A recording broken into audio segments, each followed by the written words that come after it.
Hello વિદ્યાર્થી મિત્રો, welcome back. આજે આપણે વાત કરીશું ગતિનું આલેખીય નિરૂપણ, જેમાં વેગ વિરુદ્ધ સમયના આલેખ વિશે આપણે ચર્ચા કરવાના છીએ. એના પહેલાં આપણે અંતર વિરુદ્ધ સમયનો આલેખ જોઈ ગયા હતા. કોનો? અંતર વિરુદ્ધ સમયનો આલેખ. બરાબર. હવે આ આલેખમાં શું હતું? તો બે પ્રકારના જોયા હતા કે પદાર્થ જ્યારે નિયમિત ઝડપથી પદાર્થ ગતિ કરતો હોય એ દરમિયાન એનો આલેખ કેવો જોવા મળશે? સુરેખ જોવા મળે છે. અને જ્યારે અનિયમિત ઝડપથી ગતિ કરે છે, અનિયમિત ઝડપથી જ્યારે ગતિ કરે એ દરમિયાન એનો આલેખ કેવો જોવા મળતો હતો? તો એ કંઈક આપણને વક્ર સ્વરૂપે જોવા મળશે, જેમાં એક્સ અક્ષ ઉપર શું લેવામાં આવતું હતું? તો સમય. વાય અક્ષ ઉપર શું લેવામાં આવતું હતું? તો અંતર લેવામાં આવ્યું હતું. બરાબર.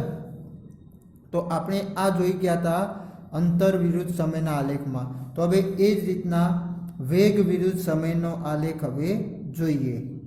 તો આ વેગ વિરુદ્ધ સમયના આલેખને ટૂંકમાં લખવું હોય તો વી વિરુદ્ધ માટે ડેશ વાપર્યું છે અને અહીંયા ટી એટલે સમય માટે. ઓકે. તો આના ચાર પ્રકારમાં આપણે આલેખ સમજવાના છે. પરંતુ એમાં આ જે બે ભૌતિક રાશિઓ છે, વેગ અને સમય, તો એ કયા અક્ષ ઉપર લેવામાં આવશે એ વાત કરી લઈએ. તો જે આલેખ દોરવામાં આવે એમાં સમય છે એ કેવી રાશિ છે? તો એ તો સ્વતંત્ર છે. માટે સ્વતંત્ર રાશિ મોટાભાગે ક્યાં આગળ લેવામાં આવે છે? તો એક્સ અક્ષ ઉપર. તો અહીંયા શું લેવામાં આવશે? સમય. બરાબર. આ બે બિંદુ જ્યાં આગળ બે અક્ષ છેદે છે ત્યાં આગળ શું કહેવાય? ઉગમ બિંદુ O. અને વાય અક્ષ ઉપર શું લેવામાં આવશે? તો એ લેવામાં આવશે વેગ. બરાબર. હવે આમાં કયા કયા પ્રકાર આપણે જોવાના છે? તો નંબર 1 કે જ્યારે પદાર્થ નિયમિત અથવા અચળ, નિયમિતને બીજું કેવું હોય તો અચળ વેગી, એટલે કે નિયમિત વેગ અથવા તો અચળ વેગી પદાર્થ ગતિ કરતો હોય તે માટે વેગ વિરુદ્ધ સમયનો આલેખ કેવો બનશે એની ચર્ચા કરીશું. નંબર 2 માં નિયમિત તથા બીજું કેવું હોય તો અચળ અને પ્રવેગી ગતિ કરતો હોય એ દરમિયાન વેગ વિરુદ્ધ સમયનો આલેખ કેવો જોવા મળે છે એના વિશે ચર્ચા કરીશું. નંબર 3 નિયમિત અને અચળ પ્રવેગી નહીં બટ કેવું? પ્રતિપ્રવેગી ગતિ કરતો હોય, કેવી? પ્રતિપ્રવેગી ગતિ કરતો હોય એના માટે વેગ વિરુદ્ધ સમયનો આલેખ. અને નંબર 4 કે જ્યારે અનિયમિત, કેવું? અનિયમિત પ્રવેગી ગતિ થતી હોય એ માટે વેગ વિરુદ્ધ સમયનો આલેખ. બરાબર. તો આપણે આજે 4 પ્રકારના વેગ વિરુદ્ધ સમયના આલેખ જોવાના છે. તો એમાં નિયમિત વેગી ગતિ એટલે કે પદાર્થ જ્યારે ગતિ કરે છે એ દરમિયાન એ પદાર્થનો વેગ દરેક જુદા જુદા સમયગાળામાં અથવા તો જુદા જુદા સ્થાન ઉપર એનો વેગ કેવો જોવા મળશે? તો એક સરખો જોવા મળશે. માટે એમને શું કહેવામાં આવે છે? નિયમિત વેગ અથવા અચળ વેગી ગતિ આપણે કહીએ છીએ. એ જ રીતના નિયમિત પ્રવેગ અથવા તો નિયમિત પ્રવેગી ગતિ અથવા તો અચળ પ્રવેગી ગતિ. બરાબર.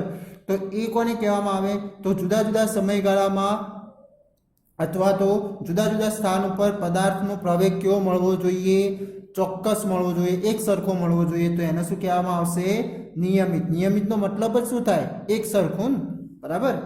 હવે બીજું વાત છે નિયમિત પ્રતિપ્રવેગી. હવે પ્રતિપ્રવેગી કોને કહેવાય એ આપણે આગળ જોઈ ગયા હતા. પ્રતિપ્રવેગીમાં શું થતું હશે? પ્રવેગનું મૂલ્ય એટલે કે જે વેગ હશે એ વેગનું મૂલ્ય શું થતું હશે? ઘટાડો થતો હશે. બરાબર. તો એ ઘટાડો થાય જ્યારે કોઈ વાહન ગતિમાં હોય અને એના ઉપર બ્રેક એપ્લાય કરવામાં આવે, બ્રેક લગાડવામાં આવે, તો એ ગતિ એની શું થવા લાગશે? એનો વેગ અથવા એની ઝડપ ધીમી થવા લાગશે. તો એ દરમિયાન જે પ્રવેગ ઉત્પન્ન થશે એને શું કહેવાય? પ્રતિપ્રવેગ કહેવામાં આવે છે.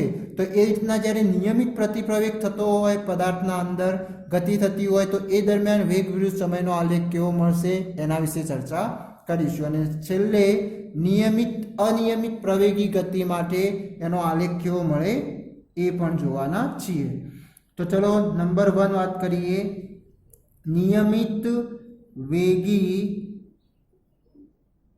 ગતિ માટે એનો આલેખ કેવો મળશે. તો અહીંયા આના શબ્દ ઉપરથી તમને ખબર પડે કે જે નિયમિત વેગી એટલે કે એને બીજું કેવું હોય તો નિયમિત વેગ. તો નિયમિત વેગ કોને કહેવાય? તો નિયમિત વેગ એટલે કે જ્યારે એક સરખા સમયગાળામાં પદાર્થનું એક સરખું સ્થાનાંતર થતું હોય. શું? એક સરખા સમયગાળામાં પદાર્થ કેવું સ્થાનાંતર કરતો હોય? એક સરખું સ્થાનાંતર કરતો હોય.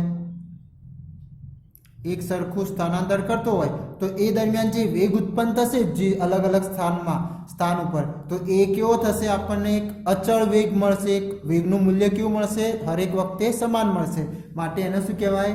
નિયમિત વેગ કહેવામાં આવે છે. અથવા તો એને બીજું કહેવું હોય તો નિયમિત વેગી ગતિ પણ કહી શકાય અથવા તો અચળ વેગી ગતિ પણ કહી શકાય છે. ઓકે, તો ચલો એના માટે એક ઉદાહરણ દ્વારા સમજીએ કે કોઈ વાહન છે એ પોતાના પ્રારંભથી જ માન લો કે એ 50 કિલોમીટર પ્રતિ કલાકની ઝડપથી ગતિ કરી રહ્યું છે. એની ગતિમાં એટલે કે એના વેગમાં વધારો ઘટાડો જોવા મળતો નથી. તો એ વખતે એ શું હશે? એક નિયમિત વેગથી ગતિ કરી રહ્યું છે એમ કહી શકીએ. કોઈ વાહન શું કરી રહ્યું છે? 50 કિલોમીટર પ્રતિ કલાકની ઝડપથી અથવા તો કલાકની ઝડપથી ગતિ કરી રહ્યો છે અથવા વેગથી ગતિ કરી રહ્યું છે. તો એ દરમિયાન એનો આલેખ કેવો જોવા મળે? તો માન લો કે આપણે અહીંયા શું દર્શાવીશું? એક્સ અક્ષ ઉપર સમય બતાવીશું. બરાબર, તો એ સમય આપણે શામાં લઈશું? ચલો એ સમય લઈ લઈએ કલાકમાં. શામાં લઈએ? કલાકમાં. બરાબર, એક્સ અક્ષ. અને અહીંયા જે વેગ આવશે એ વેગ શામાં આવશે? તો કિલોમીટર પ્રતિ કલાકમાં આવશે. ઓકે, હવે અહીંયા આપણે 10, 20, 30, 40 અને 50. બરાબર, આ કેટલા કયું મૂલ્ય છે? 50નું. તો અહીંયા તમે જોઈ શકો કે શરૂઆતથી જ માન લો કે એ 50 કિલોમીટરની ઝડપ એટલે કે 0 સમયથી જ એ 50 કિલોમીટરની ઝડપથી ચાલુ કરીને ગતિ કરતો હોય તો એ દરમિયાન એનો 0 પર 50 એટલે કે અહીંયા બિંદુ મળશે. એની સાથે સાથે એ એક જ વેગથી ગતિ કરતો હોય તો જેમ જેમ સમય બદલાશે એમ એમ એનો વેગ તો શું થવાનો? એક સરખો જ રહેવાનો. તો એના કારણે જે આલેખ આપણને મળશે એ કેવો જોવા મળશે? કંઈક એક્સ અક્ષને સમાંતર આલેખ જોવા મળશે. બરાબર, તો આ શું કહે છે? આ આલેખ કે એનો સમય જેમ જેમ બદલાય, કારણ કે સમય તો ઊભો રહેવાનો નથી, તો સમય જેમ જેમ બદલાય છે એમ એમ એનો વેગ શું થાય છે? એક જ છે. એટલે કે એક જ વેગથી ગતિ કરી રહ્યો છે. કેમ એવું? કારણ કે આપણે અહીંયા શું લીધું છે? નિયમિત વેગી ગતિ લીધી છે. બરાબર, તેનો મતલબ એક જ વેગથી ગતિ કરે છે. તો એ દરમિયાન એનો આલેખ કેવો મળશે આપણને? એક્સ અક્ષને સમાંતર મળશે. બરાબર, તો આ વાત હતી નિયમિત વેગી ગતિ માટેના આલેખ. ઓકે, હવે જેમ આપણે અહીંયા અંતરવિરુદ્ધ સમયમાં જોયું હતું કે અંતરવિરુદ્ધ સમયના આલેખમાં આ જે આલેખ ઉપરથી એક નવી બીજી ભૌતિક રાશિ આપણને જાણવા મળતી હતી. અને એ કઈ હતી? તો જ્યારે એનો ત્રિકોણ દોરીને એનો જે ઢાળ શોધવામાં આવે એ ઢાળ ઉપરથી આપણને શું જોવા મળતું હતું? એની ઝડપ આપણને ખબર પડતી હતી. બરાબર, તો એ જ રીતના અહીંયા તમે જ્યારે કોઈ આ આલેખ પરના બે બિંદુઓ લો, માન લો કે આ મેં બિંદુ લીધું A અને આ બિંદુ લીધું અહીંયા B.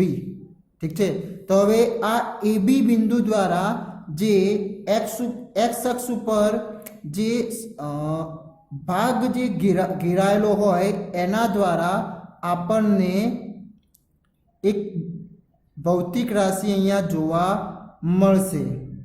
શું વાત થઈ આપણી કે જ્યારે કોઈ આપણે એનો નાનો ભાગ લઈએ અને એ ભાગ દ્વારા એક્સ અક્ષ ઉપર જે ઘેરાતો ભાગ હશે, બરાબર, એટલે કે કંઈક આ ભાગ બંને એનો એ બી વડે ઘેરાતો ભાગ એટલે આ પ્રકારે થશે, બરાબર. હવે એ ભાગ દ્વારા એ ઘેરાતા ભાગ દ્વારા એટલે કે ઘેરાતા ભાગને આપણે શું કહી શકીએ? ક્ષેત્રફળ પણ કહી શકીએ છીએ. તો હવે આ ક્ષેત્રફળનું જ્યારે આપણે મૂલ્ય શોધીશું તો એના દ્વારા પદાર્થમાં થયેલું સ્થાનાંતરનું મૂલ્ય મળશે. એટલે કે કઈ નવી ભૌતિક રાશિ આપણને અહીંયા જોવા મળશે? સ્થાનાંતર, બરાબર. જેમ અહીંયા શું જોવા મળતું હતું? ત્રિકોણના ઢાળ ઉપરથી ઝડપ જોવા મળતી હતી. તો એ રીતના અહીંયા આ આલેખના ભાગ દ્વારા એક્સ અક્ષ ઉપર ઘેરાતા ભાગ વડે શું જોવા મળશે? ક્ષેત્રફળ રચાય છે. અને ક્ષેત્રફળ કોનું મૂલ્ય બતાવશે? તો સ્થાનાંતરનું મૂલ્ય બતાવશે. તો હવે આ શોધવું હોય તો કઈ રીતના શોધી શકીએ? તો તમે અહીંયા જોઈ શકો કે આ જે ક્ષેત્રફળ એટલે કે જે આ આકાર બને છે કેવા પ્રકારનો છે? તો લંબચોરસ. તો લંબચોરસનું આપણે ક્ષેત્રફળ શોધીએ તો આપણને શું મળી જશે? એ મૂલ્ય પરથી સ્થાનાંતરનું મૂલ્ય મળે. હવે અહીંયા ચલો બે બિંદુઓ આને બતાવી દઈએ, અહીંયા સી અને ડી. ઓકે, તો આપણે સ્થાનાંતરનું મૂલ્ય શોધવું હોય આના પરથી તો શું લખી શકાય? સ્થાનાંતર એટલે કે એસ. તો એસ નું મૂલ્ય શોધવા માટે એબીસીડી નું ક્ષેત્રફળ, એબીસીડી નું ક્ષેત્રફળ એના ઉપર. તો એબીસીડી નું ક્ષેત્રફળ શોધવા માટે શું કરવું પડે? લંબાઈ ગુણ્યા પહોળાઈ. શું થશે? લંબાઈ ગુણ્યા પહોળાઈ. તો લંબાઈ એબી ગુણ્યા એડી, બરાબર. તો તમે જોઈ શકો હવે મારે એબી નું મૂલ્ય શોધવું હોય તો એના માટે કોનું? તો એબી એ કોના સમાંતર છે? સીડી ને સમાંતર છે. એટલે કે જેટલું મૂલ્ય સીડી નું હશે, જેટલું મૂલ્ય સીડી નું હશે એટલું જ મૂલ્ય કોનું મળશે? એબી નું મળશે, બરાબર. તો અહીંયા કેટલું એબી નું મૂલ્ય થશે? સોરી, સીડી નું મૂલ્ય કેટલું થશે અહીંયા? તો અહીંયા સી બિંદુએ 4 અંક છે અને ડી બિંદુએ 2 છે. તો સીડી નું મૂલ્ય શોધવું હોય તો શું કરવું પડે? 4 - 2 કરવા પડે, બરાબર. જેના કારણે આપણને શું મળશે? સીડી બરાબર 2 કલાક મળે. ઓકે, તો હવે આ 2 કલાક શું બતાવે? એબી નું મૂલ્ય બતાવે. કારણ કે સીડી બરાબર બીજું કંઈ નહીં, એ શું છે? એબી. હવે તમને ખબર છે કે લંબચોરસમાં સામસામેની બાજુઓના મૂલ્યો કેવા હોય? સમાન હોય છે, બરાબર. તો એબી બરાબર શું બની જાય? સીડી. અને એડી બરાબર બીસી બની જાય. ઓકે, તો અહીંયા એબી નું મૂલ્ય કેટલું મળશે આપણને? 2. અને એડી નું મૂલ્ય કેટલું મળશે? તો એડી કોને સમાંતર છે? આ વાય એક્સ ને સમાંતર છે. કોને સમાંતર છે? આ વાય એક્સ ને સમાંતર. જેના કારણે કેટલું મૂલ્ય મળશે આપણને? તો 50 - 0. તો શું થઈ જશે? એડી બરાબર 50 મળશે, બરાબર. તો અહીંયા કેટલા મળશે? 5 દુ 10 અને 1 0.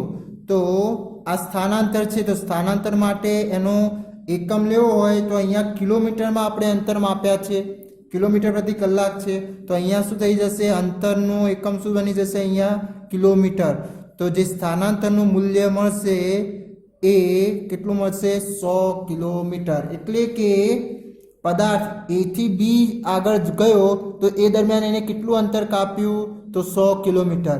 અને એ જે સમય, આ જે સમયગાળા કેટલો લીધો એને? તો 2 કલાક. તો 2 કલાકમાં એને કેટલું અંતર કાપ્યું? 100 કિલોમીટર જેટલું અંતર કાપ્યું. અને સ્વાભાવિક છે 50 કિલોમીટર પ્રતિ કલાકની ઝડપ હોય તો એનો મતલબ શું થાય કે 1 કલાકમાં એ 50 કિલોમીટર કાપે તો બીજા કલાકમાં શું થશે? બીજું 50. તો શું બની જાય? 100 કિલોમીટર એનું સ્થાનાંતર થાય. એટલે આ સ્થાનાંતર એ બીજું કંઈ નહીં પણ અહીંયા જે એનું અંતર કપાશે એ જ સ્થાનાંતરનું મૂલ્ય બને છે. તો તમે અહીંયા જોઈ શકો નિયમિત વેગી પદાર્થમાં ગતિ થતી હોય એ દરમિયાન આલેખ કેવો મળશે? સુરેખ જ મળશે, પરંતુ એક્સ અક્ષને સમાંતર. સુરેખ અને કેવો? એક્સ અક્ષને સમાંતર મળે છે, બરાબર। તો આ વાત થઈ ગઈ નિયમિત વેગી પદાર્થના ગતિ માટે વેગ વિરુદ્ધ સમયનો આલેખ। હવે વાત કરીએ નિયમિત અથવા તો અચળ પ્રવેગી ગતિ માટે। એના માટે વેગ વિરુદ્ધ સમયનો આલેખ કેવો મળશે? તો અહીંયા આ શબ્દ ઉપર તમે હવે ધ્યાન આપો કે નિયમિત અથવા અચળ પ્રવેગી કોને કહેવાય? તો અચળ એટલે કે એક સરખું મૂલ્ય અલગ અલગ સમયગાળા અથવા અલગ અલગ સ્થાન ઉપર પદાર્થનું પ્રવેગનું મૂલ્ય કેવું હોય? એક સરખું હોય, તો એને શું કહેવાય? નિયમિત પ્રવેગ અથવા તો અચળ પ્રવેગ પણ આપણે કહી શકીએ છીએ। એટલે કે પદાર્થ કેવી ગતિ કરી રહ્યો છે? અચળ પ્રવેગી અથવા તો નિયમિત પ્રવેગી ગતિ કરી રહ્યો છે। તો એ દરમિયાન એનો જે વેગમાં વધારો થશે એ કેવો થશે? એક સરખો સમાન રીતે વધારો થતો હશે, ત્યારે જ આપણને શું મળે? એનો પ્રવેગ હશે એ સરખો મળી શકે છે। એટલે કે આપણે નિયમિત પ્રવેગની વ્યાખ્યા જોઈ હતી કે નિયમિત પ્રવેગ કોને કહેવામાં આવે? તો જે એક સરખા સમયગાળામાં જે પદાર્થનો વેગ છે એ વેગમાં વધારો કેવો થશે? વેગમાં વધારો એક સરખો જોવા મળે, બરાબર। તો એને શું કહેવામાં આવે? નિયમિત પ્રવેગ કહેવામાં આવે છે। જેમ કે ચલો આનું ઉદાહરણ પણ આપી દઉં। કોઈ 0 સેકન્ડે એને ચાલુ કર્યું તો માન લો કે એ 10 કિલોમીટર પ્રતિ કલાકની ઝડપથી ચાલી રહ્યું હતું। એક સેકન્ડ એની ઝડપ કેટલી થઈ ગઈ? 20 કિલોમીટર પ્રતિ કલાક। બીજી સેકન્ડ એની ઝડપ કેટલી થઈ ગઈ? 30 કિલોમીટર પ્રતિ કલાક, બરાબર। અથવા ચલો વેગ માન લો અને આ સમય, ઠીક છે। ત્રીજી સેકન્ડ એની કેટલી થઈ ગઈ? 40 કિલોમીટર પ્રતિ કલાક। તો તમે અહીંયા જોઈ શકો કે જે વેગમાં વધારો થઈ રહ્યો છે એ કેટલો થઈ રહ્યો છે? 10-10નો થઈ રહ્યો છે, બરાબર। તો આ વખતે જે એમનો પ્રવેગ જે મળશે એ કેવો મળશે? એક ચોક્કસ મૂલ્ય, સરખું મૂલ્ય દરેકમાં મળશે, બરાબર। અથવા તો એને બીજું કેવું હોય તો શું કહી શકાય? અચળ પ્રવેગ મળે। ઓકે, અચળનો મતલબ એક સરખું જે મૂલ્ય મળે એને અચળ કહીશું। ઓકે, તો હવે આ દરમિયાન જે પદાર્થનો ગતિનો આલેખ કેવો બનશે? તો એ હવે વાત કરીએ।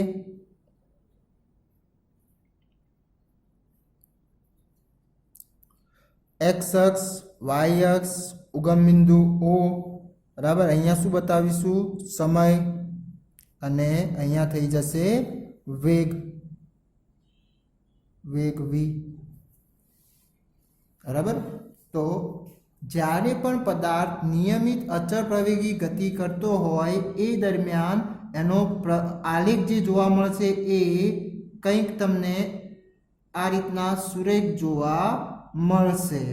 કેવો જોવા મળશે? સુરેખ, બરાબર।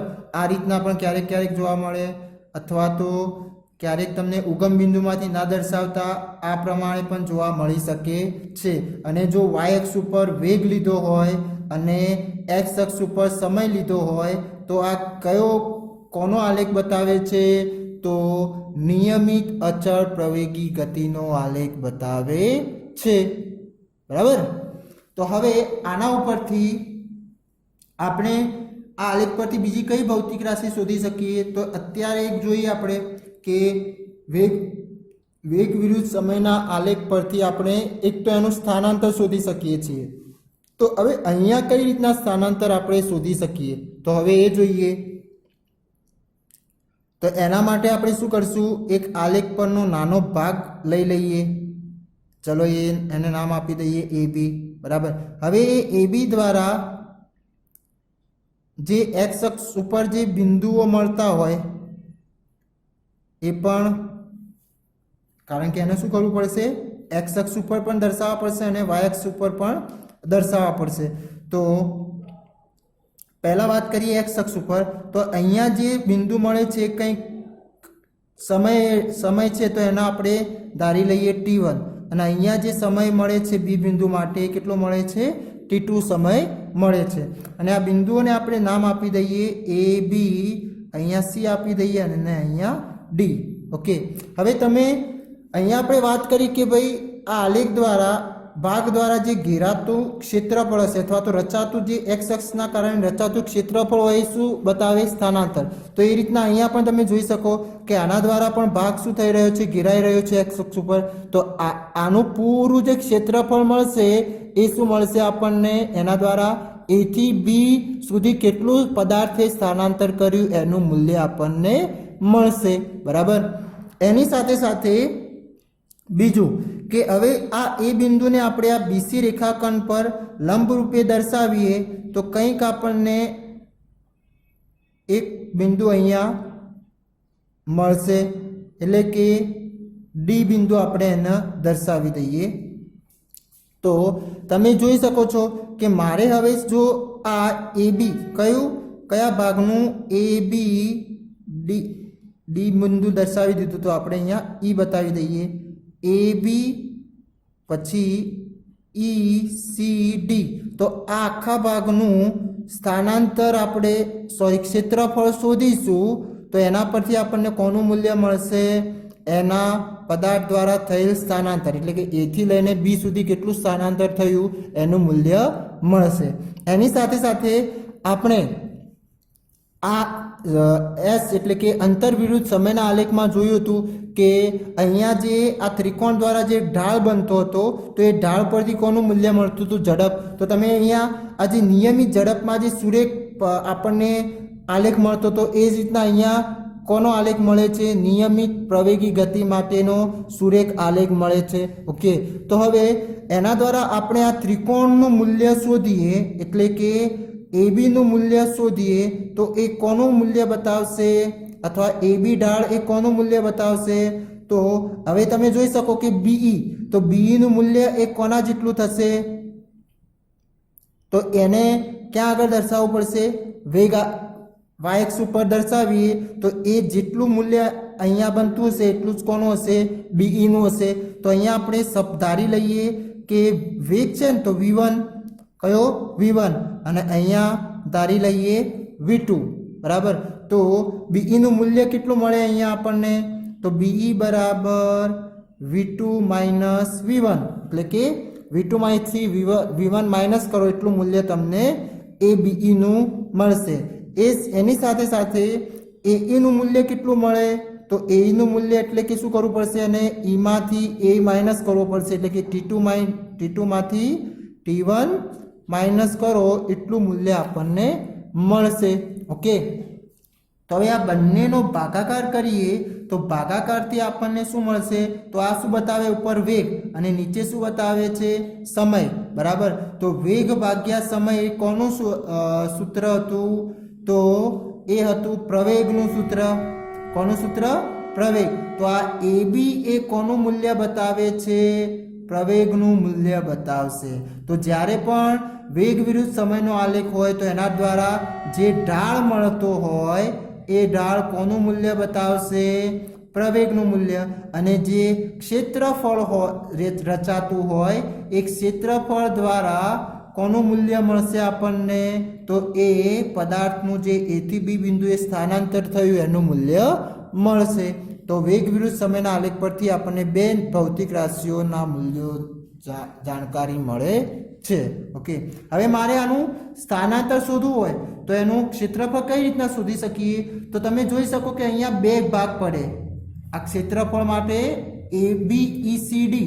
ABECD નું મારે ક્ષેત્રફળ શોધવું હોય તો એના માટે ડાયરેક્ટ તો આપણે ન શોધી શકીએ પરંતુ આને ટુકડા કરીને શોધી શકીએ તો તમે અહીંયા જોઈ શકો કે આ ABE એક શું છે ત્રિકોણનું ક્ષેત્રફળ છે અને આ AECD એ શું બને છે લંબચોરસ બને છે તો ત્રિકોણનું ક્ષેત્રફળનું મૂલ્ય મળે અને લંબચોરસનું મૂલ્ય મળે અને બંનેનો સરવાળો કરી દઈએ તો આપણને શું મળી જાય ABECD નું ક્ષેત્રફળ મળે કે ના મળે બરાબર જે તમે ગણિતમાં આ રીતના ભણી ચૂક્યા હશો તો મારે સ્થાનાંતરનું અહીંયા મૂલ્ય શોધવું હોય તો એક કોનું મૂલ્ય શોધવું પડશે તમારે તો ABECD નું ક્ષેત્રફળ શોધો ત્યારે તમને એ સ્થાનાંતરનું મૂલ્ય મળે. ઓકે, તો એના માટે શું કરવું પડશે? તમારે ત્રિકોણ એબીસીનું ક્ષેત્રફળ પ્લસ કોનું? ચતુષ્કોણ AECDનું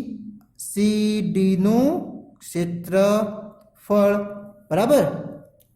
તો આ બંનેના મૂલ્યો તમને મળે તો એના પરથી કોનું મૂલ્ય મળી જશે? સ્થાનાંતરનું મૂલ્ય મળી જાય. તો હવે એબીસીનું ક્ષેત્રફળનું સૂત્ર શું થાય? 1/2 પાયો ગુણ્યા વેધ. શું થતું હોય છે? 1/2 પાયો ગુણ્યા વેધ. તો હવે આનો પાયો કયો કહેવાય? એબીનો. આ એબીનો પાયો કયો થશે? તો એઈ થશે. એઈ શું થઈ જશે? પાયો. અને વેધ એ શું થઈ જશે? બીઈ થઈ જશે. તો અહીંયા એનું સૂત્ર શું બનશે? 1/2 એઈ ગુણ્યા બીઈ. બરાબર, એક મળી ગયું. પછી બીજું ચતુષ્કોણ AECDનું ક્ષેત્રફળ. તો એ કેટલું થશે? તો એના માટે એ શું જોવા મળે છે? લંબચોરસ છે, એટલે કે લંબચોરસમાં શું થશે? લંબાઈ ગુણ્યા પહોળાઈ થશે. તો લંબાઈ એની AD અને પહોળાઈ CD. તો શું બની જશે? AD ગુણ્યા CD. શું બનશે? AD ગુણ્યા CD. ઓકે, તો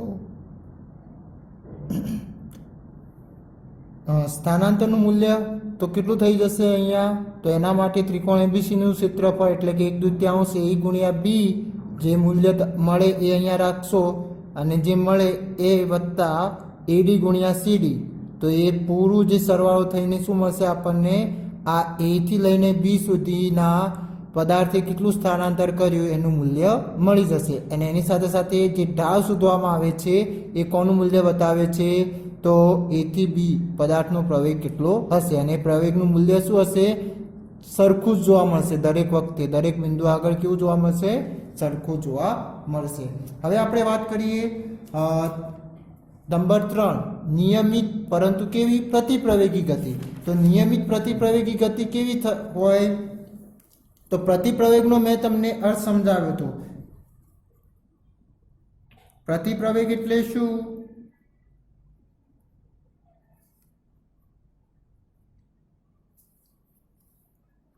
તો એના માટે પદાર્થ પ્રતિપ્રવેગ એટલે કે એનો વેગ શું થતો હોય? વેગમાં ઘટાડો થતો હોય.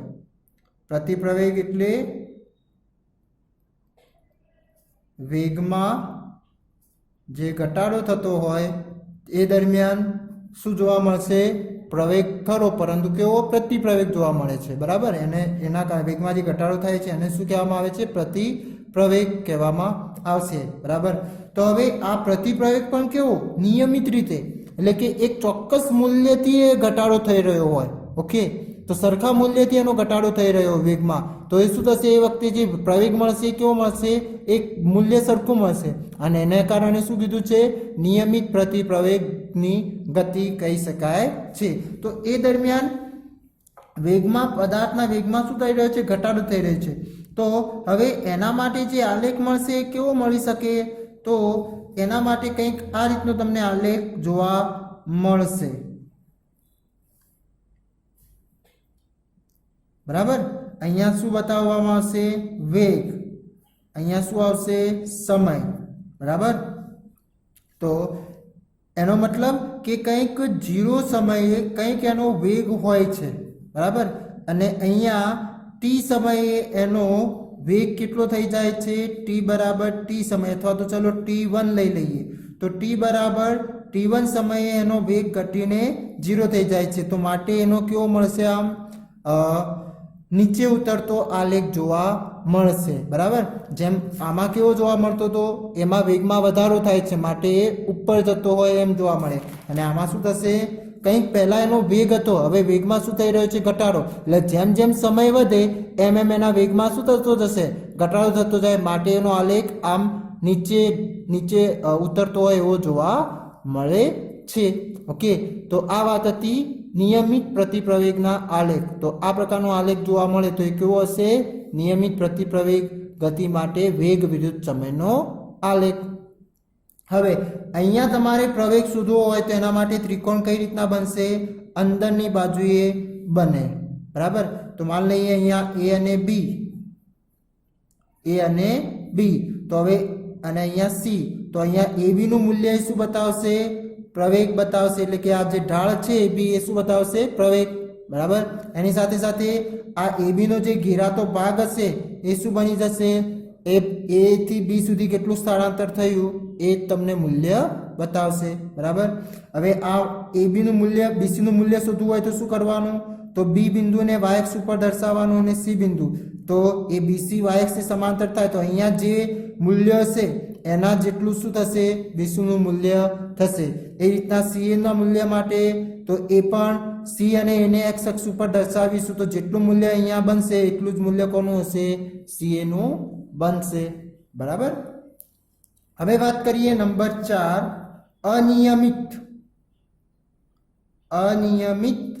પ્રવેગી ગતિ માટે. તો અનિયમિત પ્રવેગી ગતિનો આલેખ કેવો મળશે? તો અહીંયા શું છે? અનિયમિત પ્રવેગી બોલે છે. તો અનિયમિત એટલે કે એ વખતે તમને જે મૂલ્ય મળશે એ સરખા હશે નહીં. એટલે કે પ્રવેગના મૂલ્યો કેવા? અલગ અલગ જોવા મળશે અલગ અલગ સમય માટે.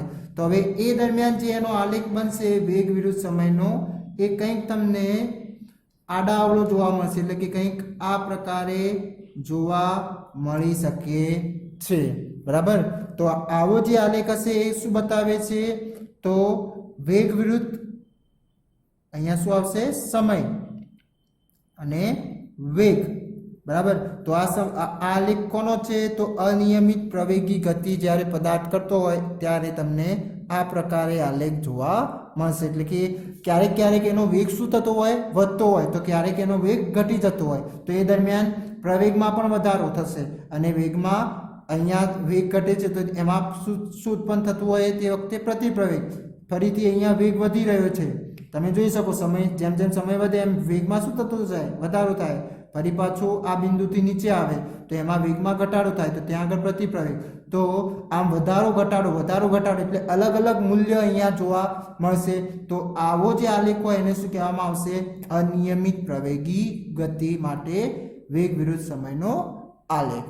ઓકે, તો આ વાત હતી વેગ વિરુદ્ધ સમયના 4 આલેખોની માહિતી. કયા કયા? તો નિયમિત વેગી ગતિ, તો એના માટે શું આવશે? પદાર્થ એનો આલેખ એક્સ અક્ષને સમાંતર એટલે કે સુરેખ જોવા મળશે, બરાબર. અને એના દ્વારા કયું નવી ભૌતિક રાશિ જો જાણી શકાય? તો સ્થાનાંતર.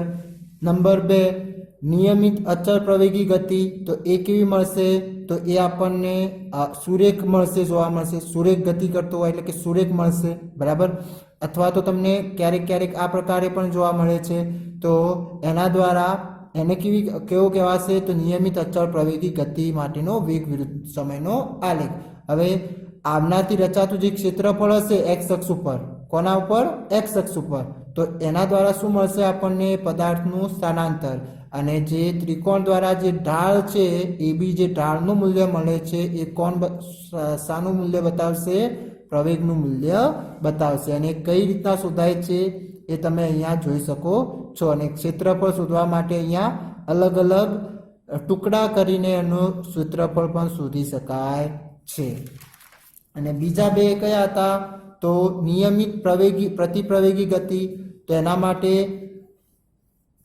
પ્રતિપ્રવેગી ગતિ બોલ્યું છે તો વેગમાં શું થતું હશે? ઘટાડો થતો હશે. તો એ ઘટાડાના કારણે કેવો ઢાળ આમ નીચેની તરફ આલેખ ઉતરતો હોય એવો જોવા મળશે, બરાબર. અને આમાં પણ તમે પ્રવેગ અને એનું સ્થાનાંતર શોધી શકો છો.